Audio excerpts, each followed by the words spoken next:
नमस्कार दोस्तों, एक बार फिर से आप सभी का स्वागत है हमारे एक नए फ्रेश आधार एग्ज़ाम के एपिसोड में। दोस्तों, आज हम बात करेंगे आधार एग्ज़ाम का चैप्टर नंबर 5 यानी कि हमारा एपिसोड जो है ये है पाँचवा। चौथा एपिसोड तक कंप्लीट है और चौथे एपिसोड में हमने 168 क्वेश्चन को देखे थे और अभी हम देखेंगे 169वें क्वेश्चन चैप्टर नंबर 4। यानी कि हमारा जो आधार का चैप्टर है वो चैप्टर पिछले में कुछ चैप्टर चौथे चैप्टर में एंट्री कर चुके थे और कुछ क्वेश्चन चौथे चैप्टर का इसमें बचा हुआ है जो अभी हम इस वीडियो में कवर करेंगे। तो चलिए शुरू करते हैं। कुछ ही क्वेश्चन होगा और बाकी चौथे का फिर हम पाँचवा में एंट्री कर जाएंगे। तो चलिए क्वेश्चन को पढ़ते हैं। हमारा क्वेश्चन है, इनमें से कौन बाल नामांकन के लिए पात्र हैं। तो पात्र हैं कौन है? कोई भी बच्चा जो कम से कम 4 साल से अधिक है, कोई भी बच्चा जो स्कूल जाता है, कोई भी बच्चा जो 5 साल की आयु से कम है। तो इसका आंसर हो जाएगा दोस्तों 3 नंबर। कोई भी बच्चा जिसका उम्र 5 साल से कम है वो इसके लिए पात्र है। चलिए अगला क्वेश्चन है हमारा, निवासियों के कहने पर बायोमेट्रिक सूचना को कैप्चर किए बिना वयस्क को बच्चों के रूप में नामांकन करना चाहिए। तो आपको दोस्तों पता है इसका नियम सख्त है, तो नहीं करना चाहिए। उसके बिना अंगूठा का नहीं करना चाहिए, तो इसका अंगूठा लेना चाहिए। तो इसका आंसर हो जाएगा फॉल्स। चलिए अगला क्वेश्चन है, 5 वर्ष से कम की आयु के बच्चे सहित सभी व्यक्तियों के नामांकन के लिए बायोमेट्रिक जानकारी आवश्यक है। तो दोस्तों इसका हो जाएगा नहीं। 5 साल से कम उम्र के बच्चों की बायोमेट्रिक की ज़रूरत नहीं है, तो उसके लिए नहीं होगा, और जो उससे ऊपर है उसके लिए होगा। तो इसमें दोनों शामिल है, तो इसलिए इसका आंसर हो जाएगा नहीं, गलत हो जाएगा। चलिए अगला क्वेश्चन है, आधार के लिए नामांकन करते समय निम्नलिखित में से कौन सी जानकारी आवश्यक नहीं है। तो इसका जानकारी दोस्तों सब कुछ जानकारी सही है, लेकिन उसमें कास्ट की कोई ज़रूरी नहीं है। कास्ट यानी कि जाति, आप किस कास्ट को बिलोंग करते हैं ये इसका कोई मतलब नहीं है। चलिए अगला क्वेश्चन है हमारा, एच.ओ.एफ आधारित नामांकन में निम्नलिखित में से कौन सी जानकारी कैप्चर की जानी चाहिए। परिवार के मुखिया का नाम, निवासी और परिवार के मुखिया के नाम के रिश्ते का प्रमाण, परिवार के मुखिया के आधार संख्या, नामांकन के समय परिवार के मुखिया का बायोमेट्रिक पुष्टि। तो इसमें हो जाएगा दोस्तों दिए गए विकल्पों में से सभी। कैसे सभी? तो दोस्तों परिवार के मुखिया का नाम लगेगा ही, निवासी और परिवार के मुखिया रिश्ते का प्रमाण, उसका क्या रिश्ता है उसका प्रमाण, परिवार के मुखिया का आधार संख्या लगेगा ही, और उसका बायोमेट्रिक पुष्टि भी लगेगा। तो कहने का मतलब A to Z सारा चीज़ का लगेगा। अगला क्वेश्चन है, परिवार के मुखिया आधारित नामांकन के लिए अनिवार्य दस्तावेज क्या है। तो अनिवार्य दस्तावेज क्या है?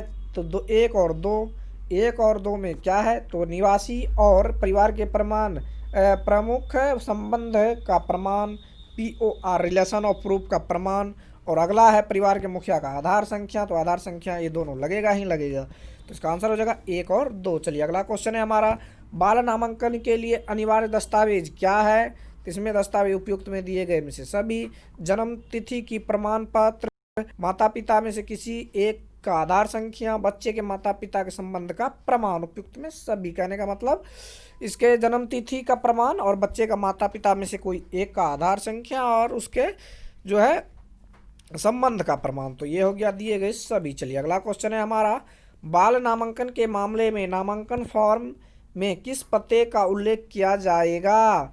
नामांकन केंद्र के पते के, माता पिता के पते का। तो यहाँ पे हो जाएगा दोस्तों उपयुक्त में से माता पिता का पता। बच्चा का अगर नामांकन हो रहा है तो उसमें माता पिता का जो एड्रेस है वही दिया जाएगा। तो चलिए अगला क्वेश्चन है, ऑपरेटर आधार नामांकन के लिए इच्छित राशि शुल्क ले सकता है? नहीं, सिर्फ सुविधा शुल्क ले सकता है, जो कि पिछले क्वेश्चन में हमने कवर किया था। वहाँ पे दिया गया है कि सुविधा शुल्क ले सकता है। वो आपको अगर अधिक रुपया लेंगे तो सुविधा शुल्क के बारे में आपको वहाँ पे नोटिस चिपकाना पड़ेगा कि आप क्या सुविधा दिए हैं, उसके लिए आप ले सकते हैं। लेकिन अधिकतर जगह जो है ये शुल्क नहीं दिया जाना चाहिए, जो है वही लेंगे आप, उससे अधिक नहीं ले सकते, नहीं तो अन्यथा आप पर कानूनी कार्रवाई किया जा सकता है। चलिए अगला क्वेश्चन है हमारा, नए नामांकन और अनिवार्य बायोमेट्रिक्स अद्यतन की लागत निवासी से चार्ज की जाती है।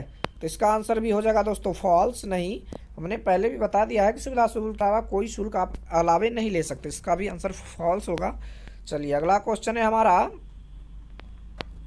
अगला क्वेश्चन है, प्राधिकरण द्वारा निर्धारित राशि से अधिक राशि चार्ज करने के लिए ऑपरेटर सुपरवाइजर के खिलाफ कदम उठाए जाएंगे।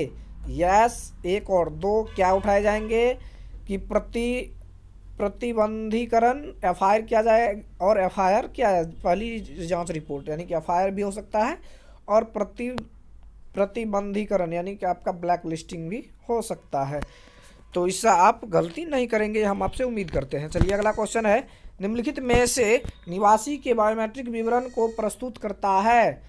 निम्नलिखित में से निवासी के बायोमेट्रिक को प्रस्तुत करता है। चेहरे की छवि, सभी 10 उंगलियों के फिंगरप्रिंट। तो इसका आंसर हो जाएगा सभी 10 उंगलियों के फिंगरप्रिंट, ये हमारा आंसर हो जाएगा इसका। चलिए अगला क्वेश्चन पे चलते हैं। हमारा अंगुलियों का फिंगर बायोमेट्रिक्स का मतलब अंगूठे का निशान, अंगूठे का अंगुली का निशान, अंगुली का निशान 10 उंगलियां हो गया।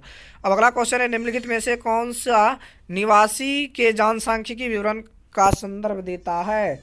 तो कौन देता है, 1 नंबर। 1 नंबर में क्या है, 1 नंबर में है ईमेल आईडी और मोबाइल नंबर, ये दोनों जो है उसकी ये रिपोर्ट दर्ज कराता है। तो दोस्तों आप जब भी हम किसी भी क्लाइंट का आधार विवरण अपलोड करेंगे तो नंबर, आधार नंबर और ईमेल आईडी उसका जरूर देंगे, क्योंकि अन्य आगे उसको बहुत कार्य हो सकते हैं। चलिए अगला क्वेश्चन है हमारा, नामांकन के लिए अपेक्षित सूचना में निम्नलिखित शामिल है 2 नंबर। 2 नंबर में क्या है, 2 नंबर में है नाम, पता, लिंग, जन्म तिथि, ईमेल आईडी, मोबाइल नंबर। चलिए ये सारी चीज़ नामांकन के समय आपको देना चाहिए। चलिए अगला क्वेश्चन है हमारा, नामांकन ऑपरेटर डैश होगा। चलिए इसका क्वेश्चन है हमारा 2 नंबर, नामांकन ऑपरेटर डैश होगा। प्राधिकरण द्वारा स्वीकृत नामांकन सॉफ्टवेयर का उपयोग करना, जनसांख्यिकी सूचना लेना, बायोमेट्रिक जानकारी देना, ये हमारा हो गया आंसर नंबर 2, ये होगा हमारा। चलिए अगला क्वेश्चन है हमारा, निम्नलिखित में से किसको अनिवार्य अपडेट की आवश्यकता होती है। 3 नंबर है, यानी कि 5 साल से उम्र प्राप्त होने के बाद बच्चों का बायोमेट्रिक जानकारी जो है अपडेट करानी चाहिए। और दोस्तों 5 साल जब प्राप्त हो जाते हैं बच्चे और उससे अधिक होते हैं तो उसको जानकारी है देनी चाहिए, उसको बतानी चाहिए कि आप जब इसका उम्र ये हो जाए तो एक बार आप अपना फिंगरप्रिंट अपडेट करवा लेंगे। और उसके साथ ही साथ जब फिर एक बार बच्चा 15 वर्ष क्रॉस करेंगे तब तो 2 बार बायोमेट्रिक जो है अपडेट कराने की ज़रूरत है। चलिए अगला क्वेश्चन है हमारा, आधार बनाने की प्रक्रिया में डुप्लीकेशन प्रक्रिया क्या है। तो डुप्लीकेशन प्रक्रिया क्या है, चलिए हम जान लेते हैं फटाफट। किसी भी डुप्लीकेशन नामांकन की जांच करना और अस्वीकार करना, यानी कहने का मतलब अगर आप किसी भी डुप्लीकेट नामांकन की जांच करना और अस्वीकार कर देना ही डुप्लीकेशन यानी कि डुप्लीकेशन कहलाता है। चलिए अगला क्वेश्चन है हमारा, अगला क्वेश्चन है, आधार बनाने की प्रक्रिया के सही क्रम की पहचान करें। यहाँ पे कुछ क्रम दिए गए हैं, चलिए हम उसे पढ़ के आपको सुनाते हैं। एक में है किसी भी डुप्लीकेशन नामांकन की अस्वीकार करना, नामांकन पैकेट CIDR में अपलोड करना, प्राधिकरण संख्या प्रदान करना, आधार संख्या को सूचित किया जाता है, प्राधिकरण नामांकन करना है। तो चलिए इसका है 3 नंबर आंसर होगा 2 1 5 3 4, यानी कि 2 1 5 3 होगा ना, तो ये होगा यानी कि 2 5 1 3 4, 2 5 1 3 4, 2 5 1 3 4। तो 2 में है 2 5 2 क्या है, चलिए फिर से देख लेते हैं, कंफ्यूज हो रहा है। 2 5 1 2 3 1 3 4, 2 5 1 3 4। तो चलिए 2 5 पहला है, तो ये हो जाएगा दोस्तों 1 नंबर, यानी कि 1 2 5 1 3 4। तो पहले ये होगा, फिर ये होगा, फिर 1 नंबर होगा, फिर 4 नंबर होगा, और 1 3 4 और ये होगा। तो चलिए एक बार फिर पढ़ देते हैं। तो इसका पहले होगा नामांकन पैकेज CIDR में अपडेट करें, चलिए अपलोड करेंगे। दूसरा है प्राधिकरण प्राप्त नामांकन डेटा को संसाधित करें, और एक है किसी डुप्लीकेशन निम्नलिखित अस्वीकार करें, और फिर है प्राधिकरण संख्या प्रदान करें, और फिर चौथा नंबर आधार संख्या के निवासी को सूचित किया जाता है। चलिए ये हो गया। अगला क्वेश्चन है, यदि किसी निवासी के पास प्रमाण के अवश्य सहायक दस्तावेज में कोई भी नहीं है तो नामांकन डैश विधियों से किया जाना चाहिए। तो किस विधि से किया जाना चाहिए, 1 नंबर में है परिचयकर्ता आधारित नामांकन, परिवार के प्रमुख आधारित नामांकन किया जाना चाहिए जब उसके पास कोई भी दस्तावेज नहीं है, तो इस आधार से आपका नामांकन किया जा सकता है, परिचयकर्ता के आधारित नामांकन किया जा सकता है। चलिए अगला क्वेश्चन है, बच्चे के लिए अनिवार्य बायोमेट्रिक अपडेट है, अपडेट फीस है, अपडेट डैश है, तो यानी कि बिना किसी शुल्क के, यानी कि 1 नंबर होगा, बिना किसी शुल्क के जो है आप उसका फिंगरप्रिंट अपडेट करेंगे। तो चलिए अगला क्वेश्चन है, बायोमेट्रिक विवरण अपडेट करने के लिए निम्नलिखित में से किस मोड का निवासी उपयोग कर सकता है? 2 नंबर में है, 2 नंबर में क्या है, नामांकन केंद्र पर जाकर, इसके अलावा कोई और अन्य सुविधा नहीं है, नामांकन केंद्र पर जाकर ही आप नामांकन करवा सकते हैं या उससे जुड़ी कोई भी कार्य करा सकते हैं। चलिए अगला क्वेश्चन है, एक निवासी प्राधिकरण की वेबसाइट पर अपना आधार विवरण में किए गए अपडेट की स्थिति जानना चाहता है, यानी ट्रैक कर सकता है, कहाँ से? तो चलिए हम दिखा देते हैं आपको। इसका है, इसका आंसर हो जाएगा 2 नंबर, एसएसयूपी पोर्टल जो है, एसएसयूपी पोर्टल के माध्यम से पावती प्रति या यूआरएन पर मुद्रित का उपयोग करके, ये होगा इसका क्वेश्चन का आंसर, ये हो जाएगा एसएसयूपी पोर्टल के माध्यम से प्राप्त कर सकता है। चलिए अगला क्वेश्चन है, आधार संख्या भौतिक रूप से निवासी को भेजी जाती है जिसके शामिल होता है पत्र, क्या शामिल होता है? लेटर, यानी कि 4 नंबर, ये होगा पत्र शामिल होता है, यानी कि आधार का कॉपी शामिल होता है जो अगर आपके पास आता है तो।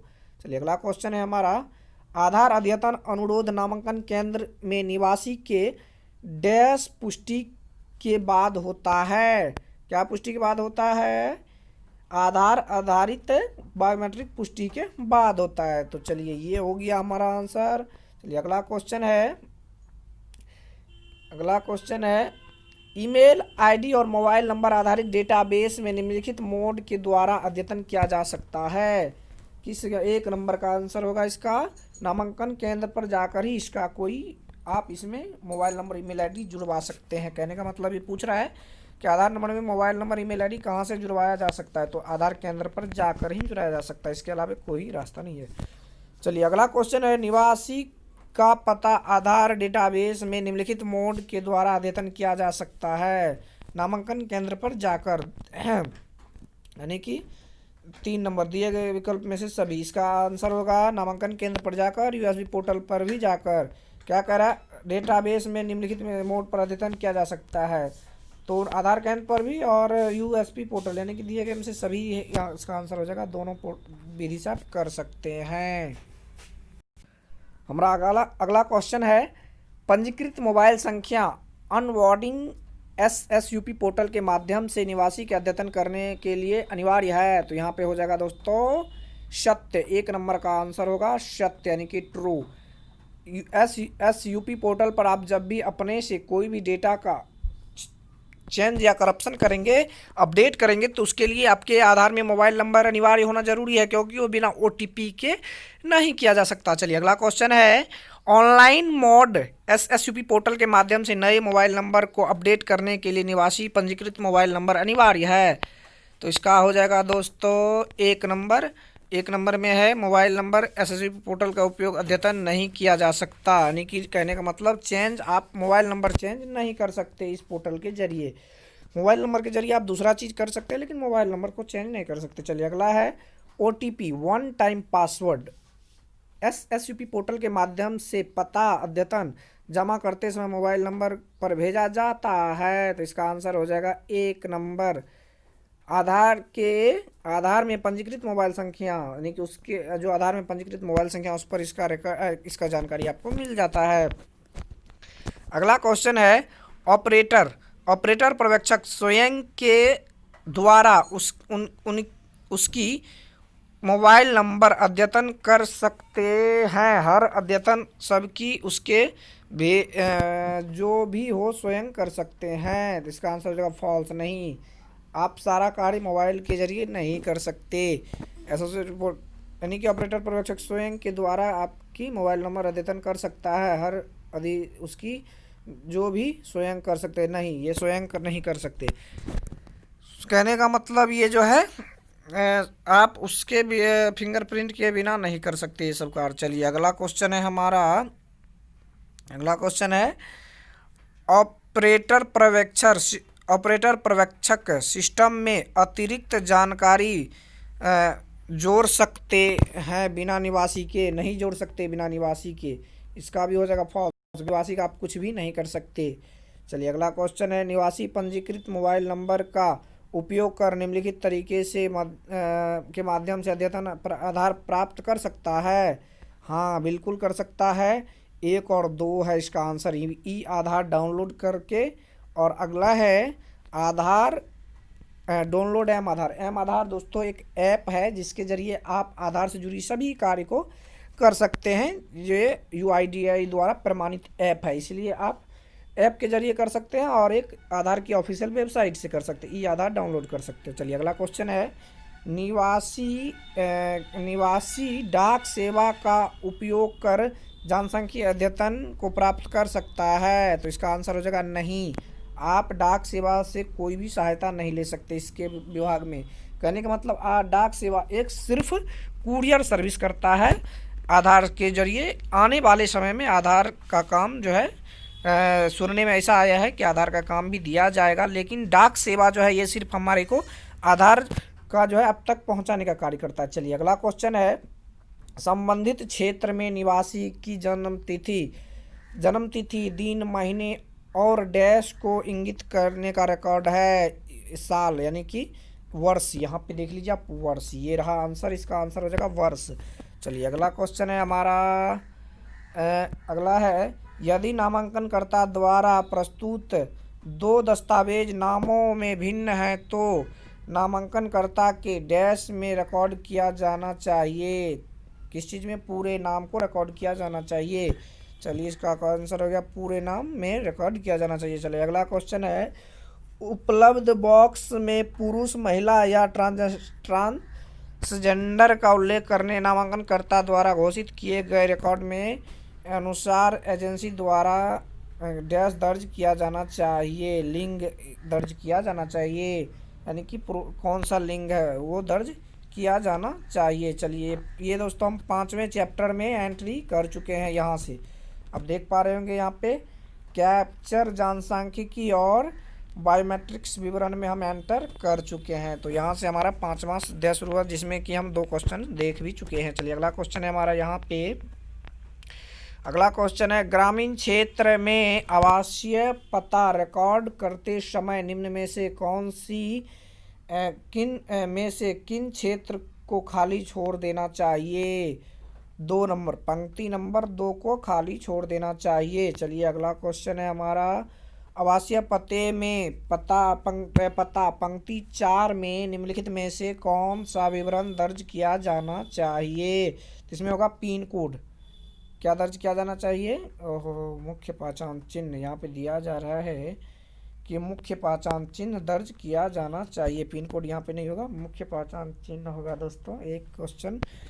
चलिए अगला क्वेश्चन है हमारा इनमें से कौन सा पूर्व नामांकन डेटा पुनः प्राप्त करने के लिए इस्तेमाल किया जाता है?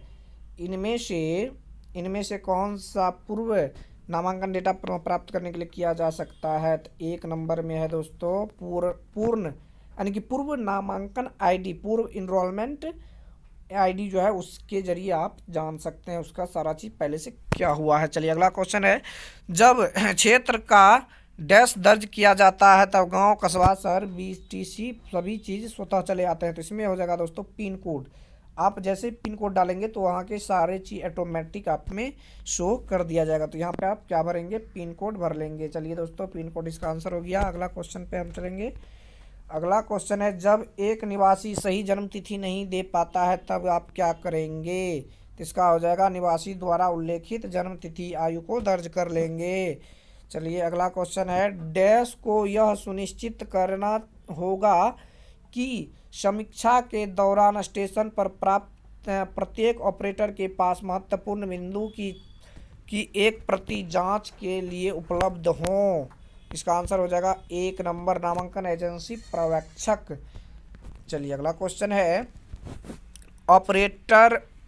ऑपरेटर उनके फिंगरप्रिंट और या डैश प्रदान कर के हर नामांकन हस्ताक्षर करने की ज़रूरत है।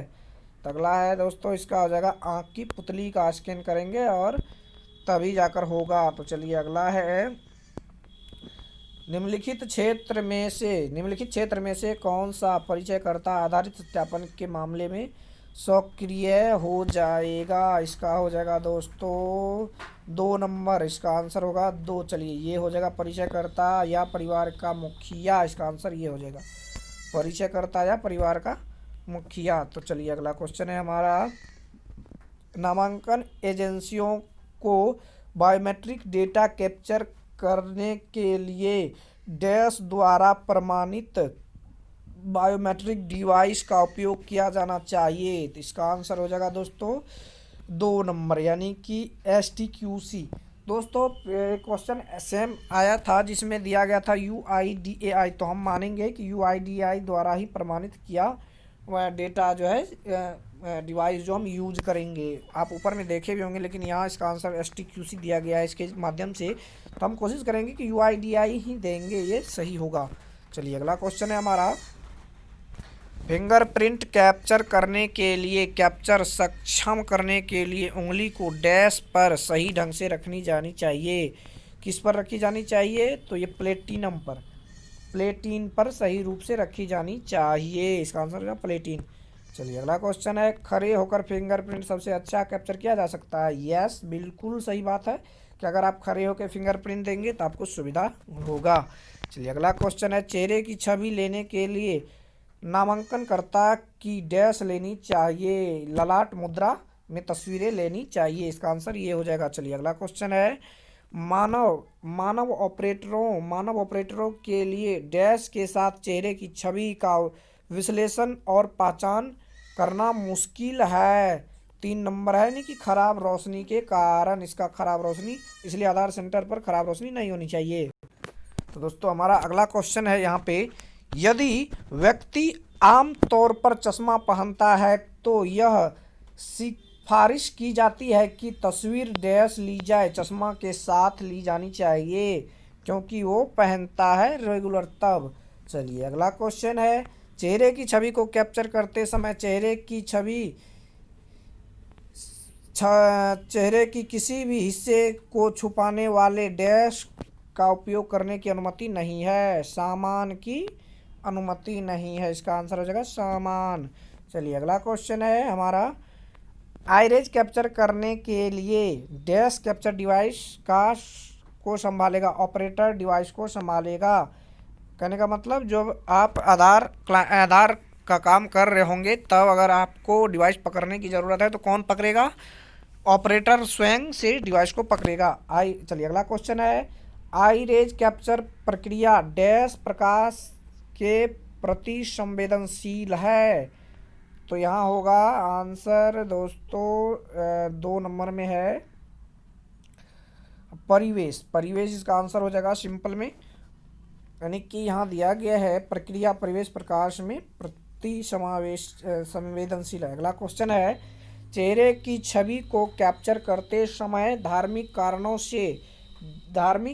से डैश जैसी सहायता साधन रखने की अनुमति है। पगड़ी होगा इसका आंसर दोस्तों। यहाँ पे देख लीजिए आप, सिर्फ पगड़ी ही आप माथे पर ले सकते हैं और उसके अलावा आपको सारा चीज़ हटाना पड़ेगा। चलिए अगला क्वेश्चन है, फिंगरप्रिंट कैप्चर करने के लिए फिंगरप्रिंट डिवाइस पर उंगली की स्थिति के लिए डैश का उपयोग करें, संकेतांक का उपयोग करें दोस्तों। यहाँ हो जाएगा संकेतांक का उपयोग करें। चलिए अगला क्वेश्चन है, जब आप डैश दर्ज करते हैं तो पूर्व नामांकन डेटा संबंधित फील्ड में पॉपुलेट हो जाता है। तो इसका आंसर हो जाएगा दोस्तों 3 नंबर, पूर्व नामांकन आईडी।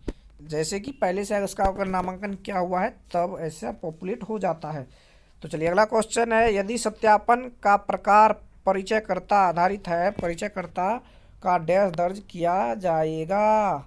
2 नंबर में होगा आधार कार्ड नंबर दर्ज किया जाएगा। 2 नंबर है दोस्तों, यानी कि नाम और UIDAI यानी कि नाम और आधार नंबर दोनों दर्ज किया जाएगा। चलिए अगला क्वेश्चन है, डैश हस्ताक्षर बायोमेट्रिक अपवाद के मामले में सॉफ्टवेयर से सक्रिय है।